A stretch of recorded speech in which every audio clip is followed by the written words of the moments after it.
नमस्कार दोस्तों, आप लोगों के बीच फिर मैं हाजिर हूँ एक वीडियो लेकर 16 महाजनपदों का उदय।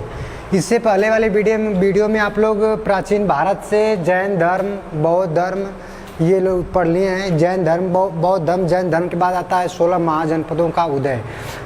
16 महाजनपदों का उदय भारतीय इतिहास में या प्राचीन भारत के इतिहास में अंगुत्तर निकाय, बौद्ध धर्म के पवित्र ग्रंथ अंगुत्तर निकाय से 16 महाजनपदों का उदय हुआ। ये वर्णन हमको मिलता, जानकारी मिलती है।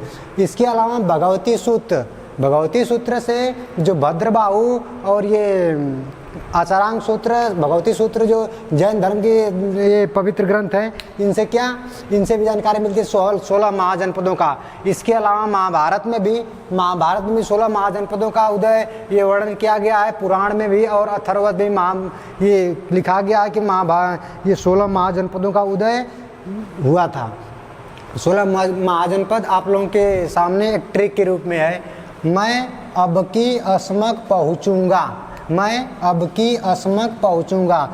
अर्थात म से मगध राज्य, मगध पहला था मगध और सबसे शक्तिशाली भी मगध राज्य था। मगध की राजधानी पाटलिपुत्र अर्थात पटना। इसको गिरिब्रज नाम से वसु ने बसाया था। ये पाटलिपुत्र अर्थात पटना, मगध की राजधानी पाटलिपुत्र। अ से अवंती की राजधानी महिष्मती, अवंती राज्य की राजधानी कहाँ थी? महिष्मती थी।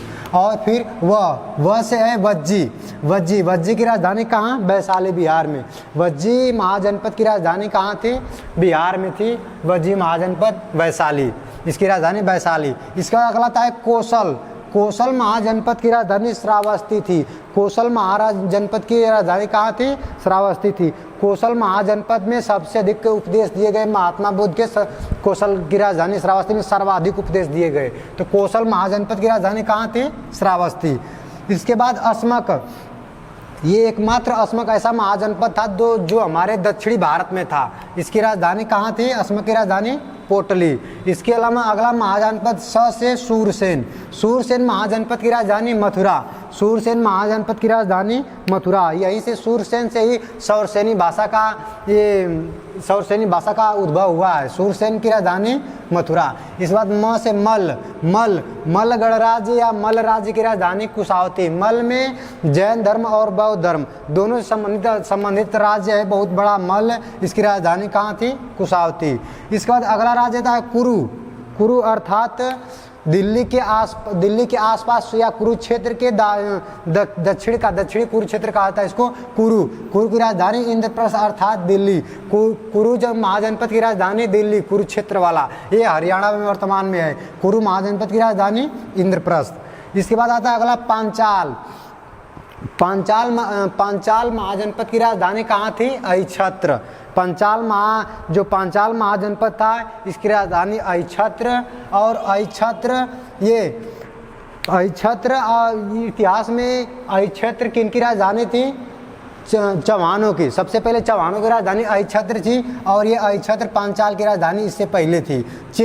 अगला चेदी महाजनपद है। ये सबसे छोटा है और सीमित रहने वाला महाजनपद एक है। क्या? इसकी राजधानी कहाँ थी? शक्तिमती या सुक्तिवती कहते हैं। चेदी महाजनपद की राजधानी शक्तिमती। इसके बाद अगला आता है गांधार महाजनपद। ये वर्तमान अफगानिस्तान में है गांधार महाजनपद। और जो गांधार महाजनपद है इसकी राजधानी तक्षशिला में इसकी राजधानी थी गांधार महाजनपद की। इसके बाद अगला क से काशी महाजनपद की राजधानी वाराणसी थी। काशी महाजनपद की दो राजधानियां थी, एक रामनगर थी और एक वाराणसी। रामनगर और वाराणसी दो गंगा के दोनों दाहिने और बाएं दोनों तट पर दोनों काशी की राजधानियां थी। इसके बाद अगला आता है मत्स्य महाजनपद। जो मत्स्य महाजनपद है ये इसको मरुस्थली महाजनपद कहा गया उस समय। ये विराटनगर, इसकी राजधानी विराटनगर अर्थात राजस्थान में है। इसके बाद कंबोज महाजनपद सबसे कम क्षेत्रफल, सबसे कम एरिया वाला महाजनपद है। इसकी राजधानी हाटक। इसकी राजधानी कहाँ थी? हाटक। कंबोज की राजधानी हाटक प्रश्न में पूछा जा चुका है ग्रुप डी में। इसके बाद अगला है वत्स महाजनपद की राजधानी कौशाम्बी। इलाहाबाद के आसपास, प्रयागराज के आसपास वाली एरिया वत्स के इसकी राजधानी कहाँ थी? कौशाम्बी थी। और अंतिम है अंग महाजनपद बिहार में है, बिहार में था। और अंग महाजनपद की राजधानी चंपा। और इसमें ये 16 महाजनपद, इसमें मगध सब इंपॉर्टेंट है। मगध के अलावा पूछता है प्रश्न में कि दक्षिण भारत में एकमात्र महाजनपद कौन था? अस्मक। उसकी राजधानी कहाँ थी? पोटली थी। अच्छा, ये भी प्रश्न पूछा गया कि सौरसेन, जो सौरसेनी वर्तमान में उत्तर प्रदेश में बोली है सौरसेनी भाषा, जो अपभ्रंश हो गई है, सौरसेनी भाषा किस महाजनपद से उत्पन्न हुई है? तो किससे? सूरसेन से। कहीं कहीं ये भी प्रश्न पूछता है कि मगही या भोजपुरी, मगही या भोजपुरी भाषा किस एरिया के अंतर्गत बोली जाती है? या मगही अथवा भोजपुरी भाषा जो है इसका उद्भव कहाँ से हुआ था? तो कहाँ से हुआ था? इसका उद्भव मगध से हुआ था। मगही भाषा या भोजपुरी भाषा, भोजपुरी का शेक्सपियर, भोजपुरी प्रश्न में कहीं पूछा गया कि भोजपुरी का शेक्सपियर किसे कहते हैं?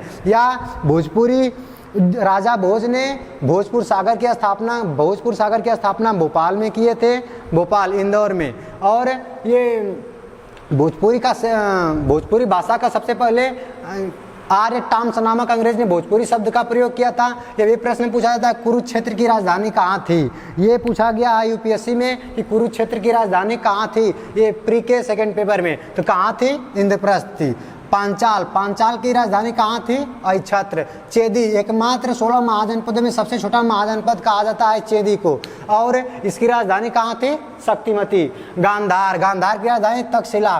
काशी की दो राजधानियाँ थी, वाराणसी और रामनगर। काशी महाजनपद की दो राजधानियाँ थी, वाराणसी और रामनगर। एकमात्र मरुस्थलीय महाजनपद का क्या नाम था? मत्स्य महाजनपद की राजधानी विराटनगर। ये वर्तमान राजस्थान में है। ये प्रश्न पूछे जाते हैं। इसमें पहला पढ़ना है हम लोगों को मगध। ये सबसे बड़ा और सबसे शक्तिशाली महाजनपद था। कौन? मगध पाटलिपुत्र मतलब पटना, ये बिहार में पड़ता है। अब आइए पढ़ते हैं मगध है महाजनपद या मगध साम्राज्य के बारे में। मगध साम्राज्य का वर्णन हमें पुराण में अथर्ववेद में मिलता है, महाभारत में मिलता है कि मगध साम्राज्य, मगध महाजनपद था। अच्छा, मगध साम्राज्य का उद्भव कैसे हुआ? मगध साम्राज्य का उद्भव हुआ कबीलों से। कबीले चारागाह के जो आर्य उत्तर पश्चिम से आए थे, ये सब कबीलों की खोज में, चारागाह की खोज में अपने पशुओं को लेकर चराते थे और आगे बढ़ते थे। चारागाह की खोज में कबीले के रूप में रहते थे कि उस पर जानवर आक्रमण न करे। अब कबीले के रूप में कबीलाई मानव कहीं कहीं को कहा जाता है। कबीलाई मानव से किस महाजनपद का उदय हुआ है? मगध। और सबसे प्राचीन महाजनपद या जो सबसे पुराना हमें इतिहास में उल्लेख मिलता है, ये कहाँ से मिलता है? मगध से। अच्छा, इसके पहले का जो वर्णन या जो किताबें जिसका उल्लेख हमें नहीं है, प्रागैतिहासिक काल में कुछ आती हैं और कुछ क्या नालंदा विश्वविद्यालय में बख्तियार काकी द्वारा ध्वस्त कर दी गई हैं। नालंदा विश्वविद्यालय में जो बचा वहाँ मगध साम्राज्य से लिया गया और मगध साम्राज्य कबीलों द्वारा स्थापित हुआ था। मगध साम्राज्य कैसे स्थापित हुआ था? कबीलों द्वारा। इसको कबीलाई साम्राज्य कहते हैं। और कबीले धीरे धीरे अब वो लोग सोचने लगे और अब धीरे धीरे अपने अनुसार गृह बनाने लगे, घर बनाने लगे, रहने लगे और इनके अस्थायी निवास बनने लगा। और इस तरह क्या राज्य बनते चले गए। पहला राज्य कौन बना था? मगध साम्राज्य।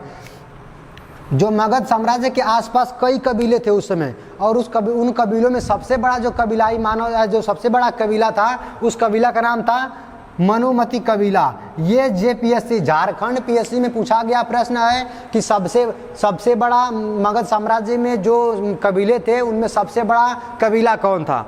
तो सबसे बड़ा कबीला क्या नाम था? मनुमती कबीला। इसका मुखिया कौन था? बृहद्रथ से क्वेश्चन पूछा जा चुका है यूपीएससी 2014 में कि जो सबसे प्राचीन वंश का संस्थापक कौन था? सबसे प्राचीन वंश यही, इसके पहले का वंश के बारे में जानकारी हमारे इतिहास में नहीं है। तो इससे सबसे प्राचीन वंश का संस्थापक कौन था? बृहद्रथ। इनका पुत्र कौन था? जरासंध। बृहद्रथ का पुत्र कौन था? जरासंध। अब ये महाभारत से जानकारी मिलती है। तो महाभारत में ये लिखा गया है कि बृहद्रथ के पुत्र जरासंध ने श्री कृष्ण के निर्देश पर भीम की हत्या पर्वत पर की थी। ये लिखा गया किसमें? महाभारत में। और जरासंध का पुत्र वसु, जिन्होंने गिरिब्रज की स्थापना की थी। गिरिब्रज जो आने वाले समय पाटलिपुत्र के नाम से जाना गया। गिरिब्रज पाटलिपुत्र अर्थात पटना। इसकी गिरिब्रज के नाम से स्थापना कौन किया था? वसु ने। वसु किसका पुत्र था? जरासंध का। और जरासंध का अगला पुत्र था रिपुंजय का पुत्र था बिंबिसार। बिंबिसार बहुत चालाक शासक था। बिंबिसार ने अपने कबीलों में अपने कबीलों में धीरे धीरे एक गुटबंदी खड़ा की और एक बहुत बड़ा ये सभा द्वारा, समिति द्वारा सबको इकट्ठा किया और धीरे धीरे इसका विकास होने लगा। और इसमें बिंबिसार ने मगध साम्राज्य में कुल 7, 1 2 3 4 5 6 7 कुल 7 वंश थे। 7 वंश में पहला जो वंश था उसका नाम था हर्यक वंश। हर्यक वंश की स्थापना कौन किया था? यही बिंबिसार, जो जरासंध का पौत्र था। ये बिंबिसार ने हर्यक वंश की स्थापना कौन किया? बिंबिसार। ये पहला वंश है। हर्यक वंश को पितृहंता वंश कहते हैं। पितृहंता वंश, हर्यक वंश को पितृहंता वंश कहते हैं। पितृहंता वंश, हर्यक वंश को किस नाम जानते हैं? पितृहंता वंश। अर्थात इस वंश में जितने भी शासक हुए अपने पिता की हत्या करके हुए। दूसरा वंश था शिशुनाग वंश। शिशुनाग वंश की स्थापना शिशुनाग ने किया था। शिशुनाग वंश की स्थापना शिशुनाग ने किया था। फिर नंद वंश, अगला कौन सा वंश है? नंद वंश। नंद वंश की स्थापना कौन किया था? एक ट्रिक है इसका, हसीन मासुक्सा विसीम चपुवासी। अब देखिए, हर्यक वंश की स्थापना बिंबिसार ने किया था। शिशुनाग वंश की स्थापना शिशुनाग ने किया था। अब बात आ जाती है नंद वंश की स्थापना किया था। नंद वंश की स्थापना महापद्मनंद। कौन? महापद्मनंद। नंद वंश की स्थापना महापद्मनंद। ये प्रश्न पूछा जा चुका है कि नंद वंश की स्थापना कौन किया था? महापद्मनंद। इसके बाद आता है मौर्य वंश। मौर्य वंश की स्थापना कौन किया था? चंद्रगुप्त मौर्य। मौर्य वंश की स्थापना कौन किया था? चंद्रगुप्त मौर्य। वही चंद्रगुप्त मौर्य जो घनानंद और चाणक्य के समकालीन था। इनकी कहानी बहुत अजीब है। जो चंद्रगुप्त मौर्य था, चंद्रगुप्त मौर्य को चाणक्य भोजन में थोड़ा थोड़ा जहर रोज दिया करता था, रोज थोड़ा थोड़ा जहर। अब थोड़ा थोड़ा उनके न जानकारी में, और उस जहर के खाने से चंद्रगुप्त मौर्य इतने मजबूत हो गए कि एक बार इसी यहाँ गए थे, मल्लगढ़ राज्य में पहुंचे। चंद्रगुप्त मौर्य मल्लगढ़ राज्य में पहुंचे और मल्ल का राजा ने उनको भोजन में जहर दे दिया, बहुत अत्यधिक मात्रा में। और ये उसको खुशी खुशी से, ये क्या जानते कि जहर है, खुशी खुशी से खाकर सो गए। सुबह फिर आराम से उठे और चले आए कहाँ? अपने मगध साम्राज्य में। आने के बाद यह मल्ल का राजा आया और पूछा कि आपको मैंने भोजन में जहर दिया था, आप क्यों जिंदा हैं? तो इनका जो चंद्रगुप्त मौर्य का जो प्रधानमंत्री था चाणक्य ने ये कहा कि मैं इसे थोड़ा थोड़ा जहर आपको भोजन में रोज इसीलिए देता था कि आपको अगर कोई मारना भी चाहे तो आपको कोई मार ना सके। चंद्रगुप्त मौर्य, ये मौर्य वंश की स्थापना चंद्रगुप्त मौर्य ने किया था। इसके बाद आता है ये शुंग वंश की स्थापना प से पुष्यमित्र शुंग। वहीं पतंजलि का पुरोहित जो पतंजलि था, पतंजलि इनके पुरोहित थे। किनके? पुष्यमित्र शुंग ने असमय यज्ञ करवाया था। पतंजलि इनके पुरोहित थे। इसके बाद अगला आता है वह से वासुदेव ने कण्व वंश की स्थापना किया था। कण्व वंश की स्थापना वासुदेव ने किया था। इसके बाद आता है अंतिम में शात वंश की स्थापना सिमुक ने किया था। शात वंश में कुल 3-4 शासक है। गौतमी पुत्र सातकर्णी, वशिष्ठी पुत्र पुलिमामी, वशिष्ठी पुत्र सातकर्णी, ये सातवाहन। और ये प्रश्न पूछा था कि शीशे के सिक्के सबसे अधिक किसने चलाया था? तो शीशे के सिक्के पहली बार और सबसे अधिक सातवाहनों ने चलाया था। ये अब आगे ये इस वीडियो में इतना ही। अगले वीडियो में पढ़ा जाएगा ये हर्यक वंश या पितृहंता वंश के बारे में।